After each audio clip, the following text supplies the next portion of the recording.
Hello students. तो fifth two seventh class के लिए आज का हमारा टॉपिक है डायरेक्ट इनडायरेक्ट। तो चलिए डायरेक्ट इनडायरेक्ट स्पीच को हम पढ़ते हैं कि सबसे पहले हम ये जानते हैं कि सेंटेंस कितने टाइप के होते हैं। सेंटेंस होते हैं डिक्लेरेटिव जिसमें पॉजिटिव और नेगेटिव आते हैं, दूसरे होते हैं इंटरोगेटिव, तीसरे इम्पेरेटिव जिसमें रिक्वेस्ट एंड कमांड आती है, एक होते हैं एक्सक्लेमेटिव जिसमें इमोशंस आते हैं, और होते हैं ऑप्टेटिव जिसमें विश प्रे या कर्स आता है। ठीक है, तो इन सभी सिचुएशंस में क्या क्या डायरेक्ट इनडायरेक्ट के रूल्स होते हैं वो सब आगे आपको पढ़ाए जाएंगे। ठीक है, तो रूल 1, डायरेक्ट स्पीच में यदि कोई टेंस है तो जब उसको इनडायरेक्ट स्पीच में हम लेके जाते हैं तो उसके रूल्स ये हैं कि प्रेजेंट सिंपल प्रेजेंट जो होता है वो सिंपल पास्ट में कन्वर्ट हो जाता है, प्रेजेंट कॉन्टिन्यूस पास्ट कॉन्टिन्यूस में, प्रेजेंट परफेक्ट पास्ट परफेक्ट में, present perfect continuous past perfect continuous में। इसका मतलब है प्रेजेंट टेंस की जो चारों कैटेगरी हैं वो पास्ट टेंस की चारों कैटेगरी में कन्वर्ट हो जाती हैं। लेकिन ऐसे नहीं होगा कि प्रेजेंट सिंपल पास्ट परफेक्ट में कन्वर्ट हो जाएगा। अगर प्रेजेंट का इंडेफिनिट है तो पास्ट का भी इंडेफिनिट में बनेगा, प्रेजेंट का यदि कॉन्टिन्यूस है तो वो चेंज होकर पास्ट कॉन्टिन्यूस में ही बनेगा। इसका मतलब पूरे प्रेजेंट पास्ट में कन्वर्ट हो जाता है। फिर यदि पास्ट का सेंटेंस आ जाए तो क्या होता है, तो पास्ट इंडेफिनिट कन्वर्ट होता है पास्ट परफेक्ट में, और पास्ट कॉन्टिन्यूस कन्वर्ट होता है पास्ट परफेक्ट कॉन्टिन्यूस में। ठीक है, और यदि ये दोनों आ जाए, अब ये दो तो हो गए पास्ट के, पास्ट परफेक्ट और पास्ट परफेक्ट कॉन्टिन्यूस आ जाए तो वहाँ पे कोई चेंज नहीं होता टेंस से रिलेटेड, वो एज इट इज़ रहते हैं, नो चेंज। ठीक है, तो चलिए और देखते हैं। अगर किसी सेंटेंस में तो टेंस में तो चेंज हो जाता है कि प्रेजेंट को पास्ट में कन्वर्ट कर दिया, पास्ट इंडेफिनिट को पास्ट परफेक्ट में कर दिया, पास्ट कॉन्टिन्यूस को पास्ट परफेक्ट कॉन्टिन्यूस में कर दिया। लेकिन यदि मोडाल वर्ब आ जाए तो हम क्या करेंगे, कैन का कुड कर देंगे, विल का वुड, वे मे का माइट, हैव टू का हैड टू, मस्ट का मस्ट, कुड का कुड, वुड का वुड, शुड का शुड, माइट का माइट, ऑट टू का ऑट टू। मतलब इस फॉर्म में है तो एज इट इज़ रहेंगे, और यदि इस फॉर्म में है तो कैन का कुड, विल का वुड हो जाएगा। ठीक है, रूल 2, अभी तो हमने टेंस से रिलेटेड चेंज किया था पीछे वाले पेज पे। सेकंड रूल है प्रोनाउन को चेंज करना। यदि किसी रिपोर्टिंग स्पीच में प्रोनाउंस हैं तो वो चेंज हो जाते हैं। यदि कोई फर्स्ट पर्सन का प्रोनाउन है यानी कि आई और वी तो वो सब्जेक्ट के अकॉर्डिंग चेंज होता है, सेकंड पर्सन का प्रोनाउन है यानी कि वी तो वो ऑब्जेक्ट के अकॉर्डिंग चेंज होता है, थर्ड पर्सन है, third person means he she it they, तो वहाँ पे नो चेंज। इसको याद करने का एक लिंक है, कैसे याद करना, इसका एक फॉर्मूला है सन अपॉन 123, यानी कि फर्स्ट पर्सन सब्जेक्ट के अनुसार, सेकंड पर्सन ऑब्जेक्ट के अनुसार, थर्ड पर्सन में नो चेंज। ओके, एग्जाम्पल देख लेते हैं। Ron sad comma inverted comma I enjoy working in my garden. अब देखिए रॉन सैड, तो रॉन सैड, अब इन्वर्टेड कॉमा को हटा के हमने दैट का यूज़ किया। अभी हम बताएंगे कैसे रूल्स, क्या क्या रूल चेंज होते हैं। अभी हम प्रोनाउन से रिलेटेड चेंज यहाँ पे समझ लेते हैं। अब देखिए आई फर्स्ट पर्सन है तो सब्जेक्ट के अकॉर्डिंग चेंज होगा, सब्जेक्ट मेन वर्ब से पहले आता है तो सब्जेक्ट के अकॉर्डिंग चेंज होगा। तो रोन क्या है, ही है, मतलब लड़का है, ही आएगा तो यहाँ पे ही आया। ठीक है, फिर अब ये देखिए किस कैटेगरी का टेंस है, ये प्रेजेंट इंडेफिनिट, तो प्रेजेंट इंडेफिनिट चेंज हो जाता है पास्ट इंडेफिनिट में, तो इंजॉय का हो जाएगा इंजॉयड। वर्किंग इन, अब ये देखिए ये भी एक प्रोनाउन है, मतलब प्रोनाउन से रिलेटेड जितने भी प्रोनाउन हैं सब से रिलेटेड चेंज होंगे यहाँ पे। माई भी फर्स्ट पर्सन प्रोनाउन है क्योंकि ये आई से बना हुआ वर्ड है, तो फर्स्ट पर्सन सब्जेक्ट के अकॉर्डिंग जो कि है ही। अब ही का यहाँ पे पजेशन फॉर्म आएगा, क्यों, क्योंकि माई भी तो पजेशन फॉर्म है, तो ही का पजेशन फॉर्म होता है हिज और गार्डन। ठीक है, थर्ड रूल है, ये जो सारे वर्ड्स हैं ये इन वर्ड्स में चेंज हो जाते हैं। जैसे नाउ का देन हो जाता है, टुडे का दैट डे, हियर का देयर, दिस का दैट, एगो का बिफोर, टुनाइट का दैट नाइट, यस्टरडे का द प्रीवियस डे, टुमारो का the next day, last night का the previous night, last month का the previous month, next week का the following week. Okay, 3 rule हो गए। 4 rule है कि यदि रिपोर्टिंग वर्ब रिपोर्टिंग वर्ब क्या होती है, जो इन्वर्टेड कॉमा से पहले वाला होता है स्टेंजा, जो रिपोर्ट इन्वर्टेड कॉमा से पहले वाला पार्ट होता है उसको रिपोर्टिंग वर्ब बोलते हैं। तो यदि रिपोर्टिंग वर्ब प्रेजेंट या फ्यूचर में है तो हम उसमें टेंस से रिलेटेड कोई चेंज नहीं करते। बाकी सारे चेंज होंगे, जितने भी रूल्स हैं बाकी सब चेंज होंगे, लेकिन टेंस से रिलेटेड वहाँ पे कोई चेंज नहीं होगा। ठीक है। या फिर और कब हम चेंज नहीं करते, यदि इन्वर्टेड कॉमा के अंदर लिखी हुई बात कोई जनरल ट्रुथ है या मतलब यूनिवर्सल ट्रुथ है, तो भी हम इन्वर्टेड कॉमा के अंदर रखी हुई बात को टेंस से रिलेटेड कोई चेंज नहीं करते हैं। ठीक है। फिफ्थ रूल है कि हम क्या क्या चेंज करते हैं। सबसे पहले यदि सेट दिया हुआ है तो हम सैड ही रहने देंगे। सेट टू दे रखा है तो उसका टोल्ड कर देते हैं। सेज टू है तो टेल्स कर देते हैं। से टू है तो टेल कर देते हैं। लेकिन अगर सेज या से के बाद कोई टू नहीं है तो उसका सेज और से ही रहने देते हैं। मतलब सेज है तो सेज और से है तो से ही रहने देते हैं। ठीक है। तो पहला चेंज क्या है कि सैड है तो सैड, सैड टू है तो टोल्ड, सेज है या से है तो कोई चेंज नहीं। लेकिन अगर सेज या से के साथ टू है तो वहाँ पे टेल्स या टेल आ जाएगा। ये होता है first change. Second change, inverted comma को हटा के दैट का यूज़ करते हैं। थर्ड चेंज क्या होता है, प्रोनाउन से रिलेटेड सारे चेंज होंगे। फोर्थ क्या होता है, सेंटेंस से रिलेटेड सारे चेंज होंगे, कि जो भी जैसे प्रेजेंट का सारा पास्ट में जाता है वो वाले सारे चेंज होंगे। फिफ्थ स्टेप होता है कि प्लेस रिलेटेड वर्ड में चेंज आएगा। प्लेस रिलेटेड वर्ड ये वाले जो होते हैं ये वाले सारे चेंज होंगे। तो जैसे एक्टिव पैसिव में 5 स्टेप्स होते हैं, ऐसे डायरेक्ट टू इनडायरेक्ट चेंज करने के लिए भी हमारे 5 स्टेप्स होते हैं। नॉर्मल सेंटेंस की कैटेगरी में, जब इंटरोगेटिव में बताऊंगी तो उसके रूल्स कुछ अलग हैं। तो ये नॉर्मल डिक्लेरेटिव सेंटेंस हो तो डायरेक्ट को इनडायरेक्ट में चेंज करने के लिए भी हमारे 5 स्टेप होते हैं। नंबर 1, सैड को हटा के सैड, और सैड टू को हटा के टोल्ड करना, इन्वर्टेड कॉमा को हटा के दैट लगाना, प्रोनाउन से रिलेटेड चेंज करना, टेंस से रिलेटेड चेंज करना और प्लेस रिलेटेड चेंज करना। तो यहाँ पे भी आपके 5 स्टेप्स हैं। ठीक है। अब हमने बताया था कि यदि रिपोर्टिंग वर्ब आपकी प्रेजेंट या फ्यूचर में है तो फिर हम उस रिपोर्टिंग स्पीच में टेंस से रिलेटेड कोई चेंज नहीं करते हैं।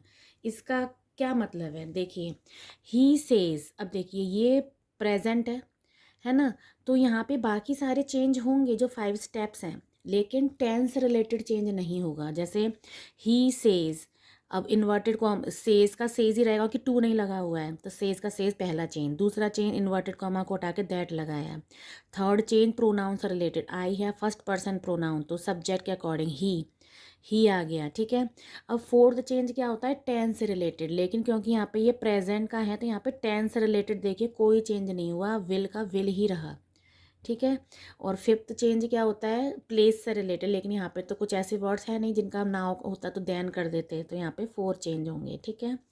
अब ये देखिए, my student say to me you are the best.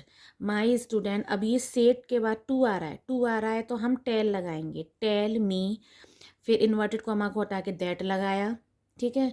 और यू प्रोनाउन से रिलेटेड चेंज करेंगे, तीसरा स्टेप है। यू है सेकंड पर्सन, ऑब्जेक्ट के अनुसार ऑब्जेक्ट है मी, तो मी का यहाँ पे सब्जेक्टिव फॉर्म आएगा क्योंकि यहाँ से भी सेंटेंस स्टार्ट हो रहा है तो उसका सब्जेक्टिव फॉर्म आया।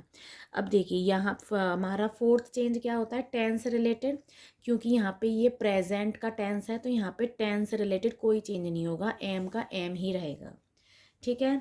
You will say comma inverted comma I want to learn English. अब देखिए यहाँ पे भी फ्यूचर आ रहा है, विल से फ्यूचर, तो यदि रिपोर्टिंग वर्ब प्रेजेंट या फ्यूचर में है तो रिपोर्टिंग स्पीच में टेंस से रिलेटेड कोई चेंज नहीं होता। तो यू विल से दैट, देखिए बाकी सारे चेंज होंगे, इन्वर्टेड कॉमा को उठा के हमने दैट भी लगाया, आई से सब फर्स्ट पर्सन है तो सब्जेक्ट के अकॉर्डिंग चेंज भी किया, लेकिन टेंस से रिलेटेड कोई चेंज नहीं होगा। ठीक है। My mother sad dash inverted comma the earth is round. अब देखिए यहाँ पे अब ना तो प्रेजेंट का है ये ना फ्यूचर का है, लेकिन फिर भी टेंस से रिलेटेड कोई चेंज नहीं हुआ, क्योंकि जो इन्वर्टेड कॉमा के अंदर कही गई बात है वो यूनिवर्सल ट्रुथ है कि अर्थ राउंड है तो अर्थ राउंड है। ऐसा नहीं है कि मतलब वो अर्थ राउंड थी, मतलब अगर मतलब इसका टेंस चेंज कर दिया तो वो थी में चला जाएगा। अर्थ राउंड थी तो क्या अब नहीं है, है ना। तो यदि रिपोर्टिंग वर्ब प्रेजेंट या फ्यूचर में है तब भी टेंस से रिलेटेड कोई चेंज नहीं होगा। और यदि रिपोर्टिंग स्पीच में इन्वर्टेड कॉमा के अंदर रखी गई बात कोई यूनिवर्सल ट्रुथ है तब भी कोई चेंज नहीं होगा। किसी के द्वारा कही गई यूनिवर्सल ट्रुथ या कोई जनरल ट्रुथ है तो वो चेंज नहीं होता है, वहाँ पे टेंस रिलेटेड कोई चेंज नहीं होता है। ओके, अब नेक्स्ट आप, ये तो था डिक्लेरेटिव सेंटेंस की कैटेगरी में। अब यदि इंटरोगेटिव सेंटेंस है तो हम डायरेक्ट को इनडायरेक्ट में कैसे चेंज करते हैं, उसके रूल है कि जैसे नॉर्मल सेंटेंस में क्या था कि अगर सैड था तो हम सैड ही रहने देते थे, लेकिन अगर सैड टू होता था तब हम टोल्ड करते थे। लेकिन इंटरोगेटिव सेंटेंस में चाहे सैड आ जाए या सैड टू आ जाए, दोनों में से चाहे आपका कुछ भी आ जाए, वहाँ पे आपका आस्क्ड होना ही होना है। सैड या सैड टू को हटा के हमें आस्क्ड कन्फर्मली करना ही करना है, ठीक है। सेकंड चेंज होता है कि हम दैट का यूज़ नहीं करते हैं। जैसे हम वहाँ पे इन्वर्टेड कॉमा को हटा के दैट का यूज़ करते थे, यहाँ पे नहीं करते हैं। तो फिर क्या करते हैं दैट की जगह पे यूज़। तो यदि सेंटेंस हमारा यस और नो वाला है, इंटरोगेटिव जो क्वेश्चन है वो यस और नो में हम उसका आंसर कर सकते हैं, मतलब कि बिना WH फैमिली वाला क्वेश्चन है तो वहाँ पे इन्वर्टेड कॉमा को हटा के हम इफ़ का यूज़ करते हैं। और यदि WH फैमिली वाला सेंटेंस आ रहा है तो इन्वर्टेड कॉमा को हटा के वही WH फैमिली वाला वर्ड डाल देते हैं, ठीक है। क्वेश्चन मार्क को हटाकर फुल स्टॉप लगाते हैं, क्योंकि अब हम जो क्वेश्चन सेंटेंस होता है ना उसको अफर्मेटिव बना देते हैं, ठीक है। तो चलिए करते हैं कैसे। He said to Kiara are you playing. अब देखिए, अब यहाँ पे ये इंटरोगेटिव सेंटेंस है तो क्या क्या करेंगे, इंटरोगेटिव सेंटेंस होने पे सेड टू का आस्क्ड हो जाता है, पहला चेंज। दूसरा चेंज, इन्वर्टेड कॉमा को हटा के हम इफ़ लगाते हैं। वहाँ पे दैट लगता था लेकिन यहाँ पे हम इफ़ लगाते हैं, क्यों, क्योंकि यहाँ पे कोई WH फैमिली नहीं है। अगर WH फैमिली होती तो हम उसी WH फैमिली को लगा देते, लेकिन अब यहाँ पे नहीं है तो हम इफ़ का यूज़ करेंगे। थर्ड क्या होता है कि वही प्रोनाउन से रिलेटेड चेंज, तो यू सेकंड पर्सन है, ऑब्जेक्ट के अनुसार कियारा, कियारा एक लड़की है, शी लगाया, ठीक है। फोर्थ चेंज, टेंस से रिलेटेड चेंज जो होता है वो सब करेंगे हम, क्योंकि ये प्रेजेंट कॉन्टिन्यूस है तो उसको पास्ट कॉन्टिन्यूस में बनाएंगे। तो वॉज प्लेइंग। अब देखिए ये अब फुल स्टॉप लगेगा क्योंकि अब यहाँ पे ये इंटरोगेटिव सेंटेंस नहीं है ना। अब हमने इसको अफर्मेटिव बना दिया है, ठीक है। अब हम एक पढ़ लेते हैं ये वाला, Rahul sad can you read English. अब देखिए यहाँ पे इंटरोगेटिव सेंटेंस है तो चाहे सैड आए या सैड टू आए हमें तो आस्क करना ही है, तो हम आस्क कर देंगे। अब देखिए यहाँ पे कोई WH फैमिली नहीं आ रही है तो हम इन्वर्टेड कॉमा को हटा के इफ़ का यूज़ करेंगे, ठीक है।